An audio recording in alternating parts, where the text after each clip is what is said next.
অনেকদিন যাবৎ মেয়েটা কান্নাকাটি করছিল তার জন্য একটা শাড়ি নেওয়ার জন্য। সো ভাবলাম যে যেহেতু সামনে পয়লা বৈশাখ, কেননা তার জন্য আমি একটা শাড়ি কিনেই ফেলি। আসসালামু আলাইকুম, সবাই কেমন আছে? নতুন একটা শর্ট ভিডিওতে সবাইকে ওয়েলকাম করছি।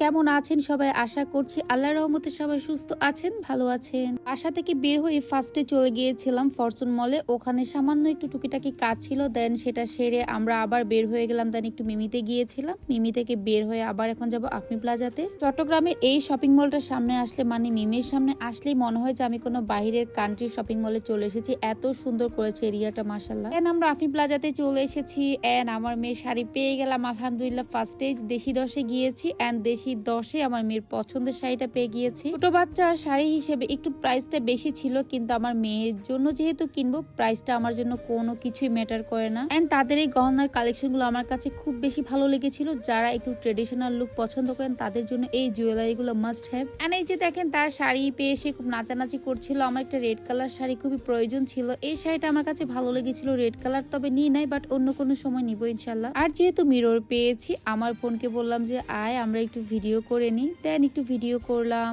এন্ড তারপর ঘুরে ঘুরে দেখছিলাম আর কি নেওয়া যায়। তারপরে চলে এসেছিলাম থার্ড ফ্লোরে সিগনেচার কালেকশনে এন্ড একটু আনিকাস আটায়ার আপুর ওখানে গিয়েছিলাম। ওখান থেকে দেন কিছু সামান্য কেনাকাটা করেছি। দেন আমাদের তো ক্ষুধা লেগে গিয়েছে, এখন হচ্ছে আমরা খাওয়ার জন্য রাজবাড়িতে চলে এসেছি। পিং করতে করতে অনেক বেশি ক্ষুধা লেগে গিয়েছিল, পাশে যেটাই পেয়েছি সেটাতেই খেতে চলে গেছি। ভালো থাকবেন, আল্লাহ হাফেজ।